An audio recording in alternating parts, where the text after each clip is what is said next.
Bab 387. Melacak pelaku keracunan. Dengan hati-hati mengamati pupil Aurora Bliss, Kenzie menemukan bahwa matanya sedikit cerah karena kegembiraan, tetapi pupilnya sedikit menyusut. Tetapi Kenzie tahu betul bahwa ini adalah gejala yang hanya muncul ketika beberapa jenis racun masuk ke dalam tubuh.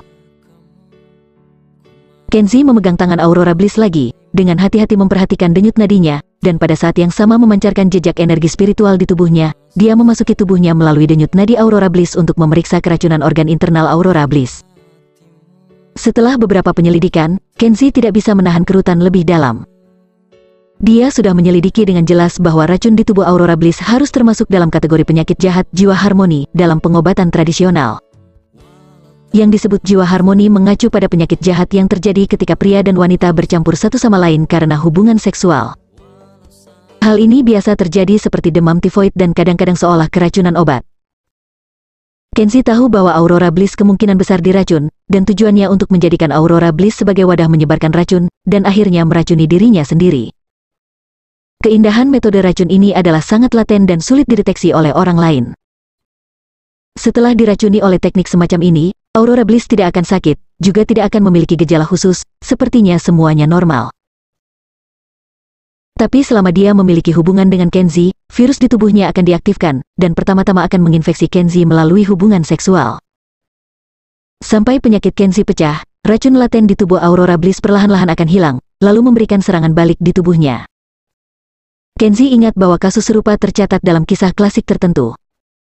Pada periode awal dinasti kuno, karena invasi berulang-ulang oleh musuh, kaisar pada waktu itu mengadopsi strategi pernikahan untuk menghadapi suku yang paling kuat pada waktu itu.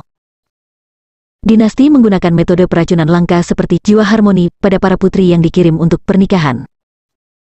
Setelah kepala suku dan putri dinasti menikah, tidak butuh waktu lama bagi kepala suku setelah minum jadi stroke. Dia menjadi orang lumpuh dengan hemiplegia dan demensia. Memikirkan hal ini, Kenzie berkeringat dingin tanpa menyadarinya.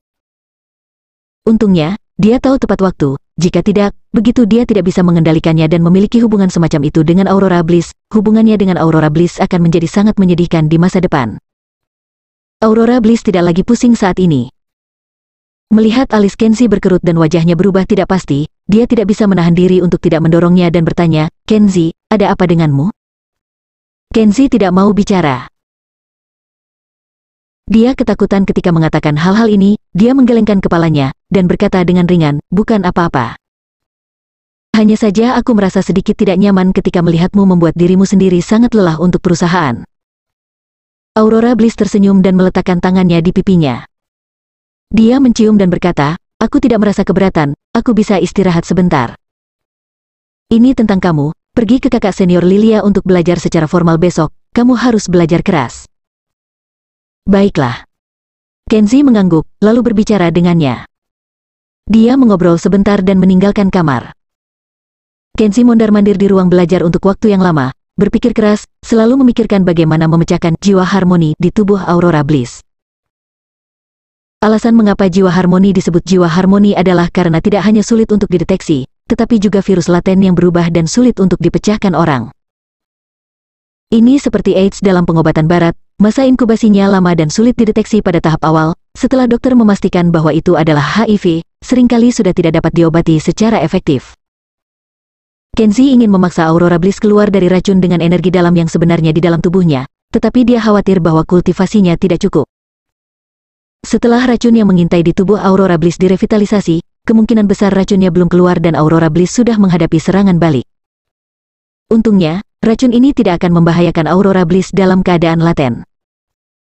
Selama dia tidak memiliki hubungan suami dan istri, Aurora Bliss akan aman dan sehat, jadi Kenzie bermaksud untuk mencari tahu dalang di balik keracunan Aurora Bliss. Mungkin ada petunjuk penawar di mulut dalang di balik layar. Pada pukul 10 malam, Kenzie mengendarai BMW Aurora Bliss dan datang ke rumah sakit tempat Morgan Bliss berada. Di tempat parkir rumah sakit, Jaden Blue dan yang lainnya telah diberitahu dan sedang menunggu di sini. Melihat Kenzie keluar dari mobil, wajahnya sangat jelek. Jaden Blue buru-buru melangkah maju dengan ekspresi khawatir di wajahnya. "Tuan muda, bagaimana kabar nona muda?" "Bukan hal penting." Kenzie melambaikan tangannya, "Mari kita tidak membicarakan ini untuk saat ini." Anda mengirim seseorang ke bangsal untuk menipu Morgan Bliss. Cari tempat yang tenang, biarkan dia berbicara, dan buat dia ceritakan semua yang telah dia lakukan dalam beberapa hari terakhir, sedikit demi sedikit. Setelah Kenzie menjelaskan, Jaden Blue mengangguk dan dengan cepat mulai mengatur. Dinas rahasia Jaden Blue dan Alpha Squad semuanya berasal dari latar belakang intelijen. Bagi mereka, mereka cukup terspesialisasi dalam melakukan hal semacam ini.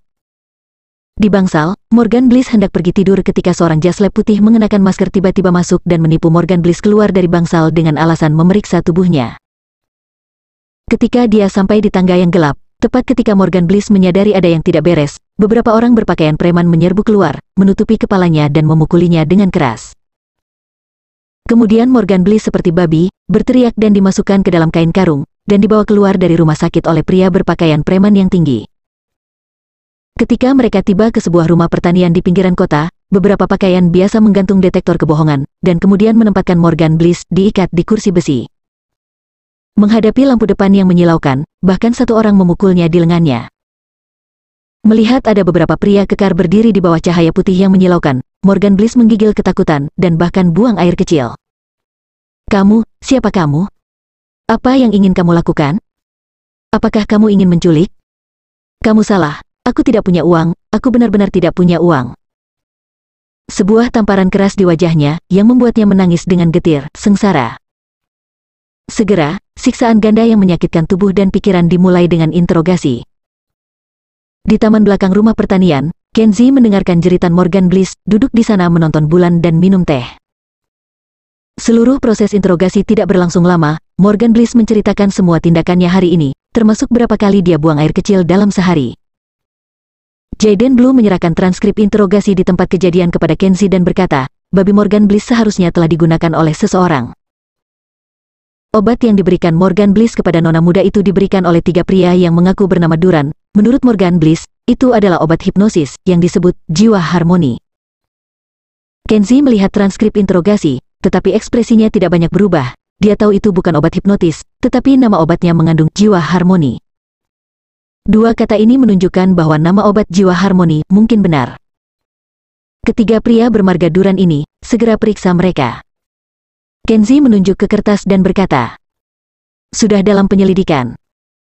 Video pengawasan rumah sakit dan pengawasan berbagai arteri lalu lintas semuanya sedang diselidiki," jawab Jaden Blue dengan hormat.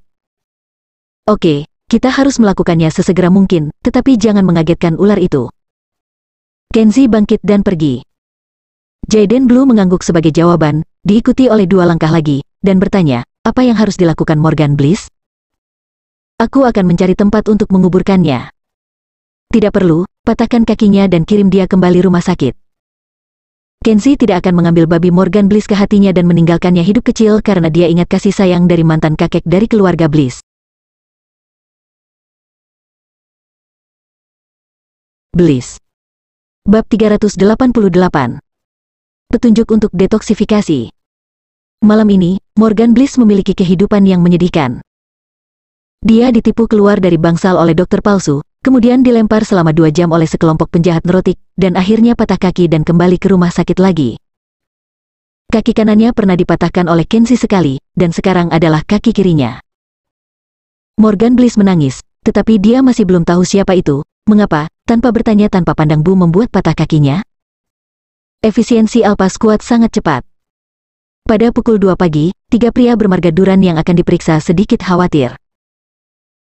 Jaden Blue datang dengan peta lalu lintas kota dan melaporkan kepada Kenzie, menurut catatan pemantauan masuk dan meninggalkan rumah sakit dalam beberapa hari terakhir, serta catatan pemantauan arteri lalu lintas terdekat, ketiga pria bermarga Duran ini, rute utama masuk dan keluar rumah sakit adalah Jalan Singa, Jalan Cakalang, dan Gang 7.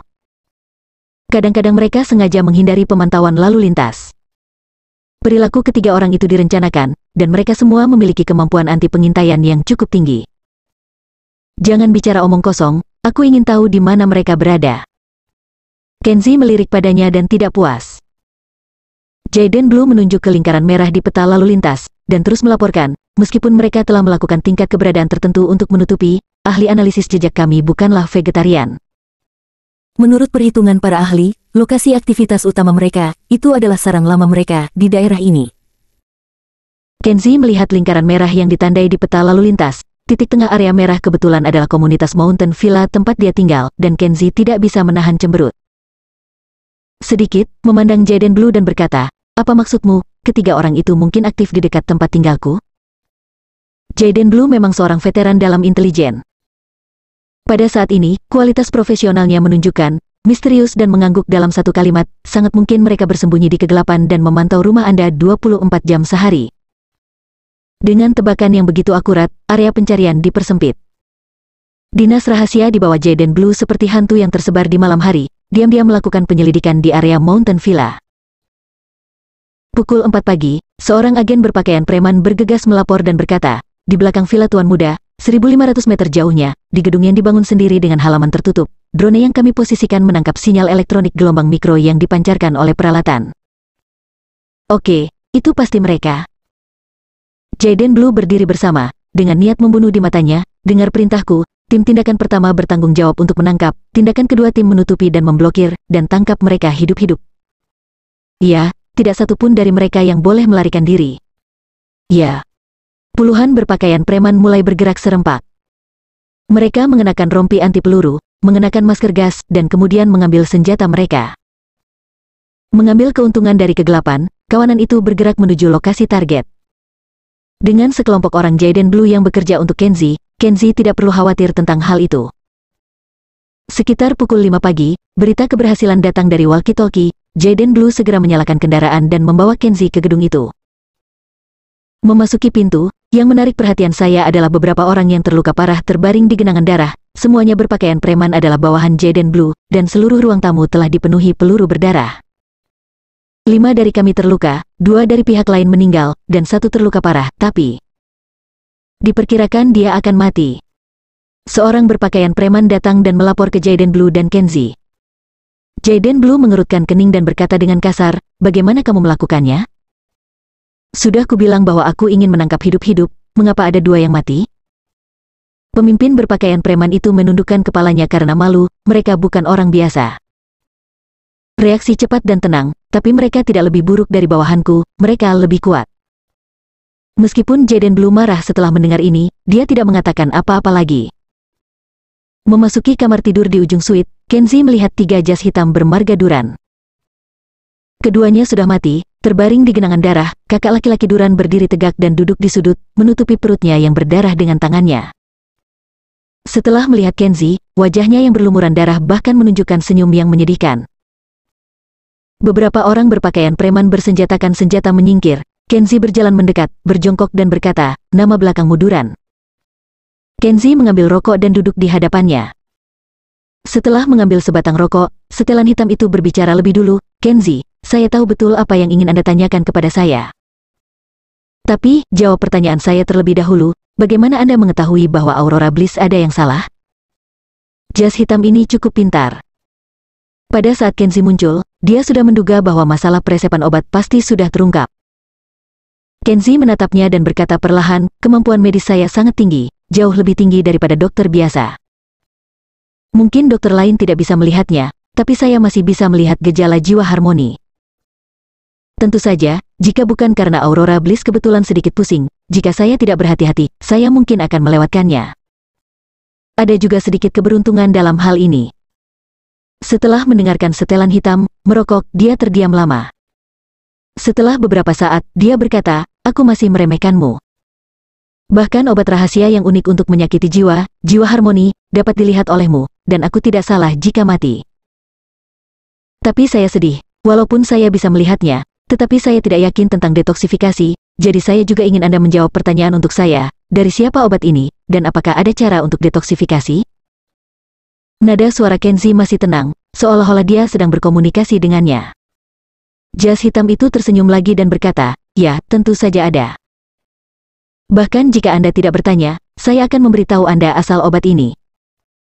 Dengarkan dengan jelas, saya secara khusus meminta obat rahasia ini dari seorang pertapa beberapa hari yang lalu. Ngomong-ngomong, Jepang biasanya tidak menyebut pertapa, tetapi seorang penyihir atau onmyoji." Wajah Jaden Blue tenggelam, dan dia bertanya, "Kamu pergi ke Tokyo?" Dia secara naluriah memikirkan keluarga kerajaan Tokyo yang memiliki hubungan permusuhan dengan Kenzie, terutama putri Tokyo, Kagawa Yumiko. Kenzi sudah mengerti sesuatu pada saat ini. Tidak heran, dengan pengetahuannya sendiri, dia tidak yakin dengan detoksifikasi.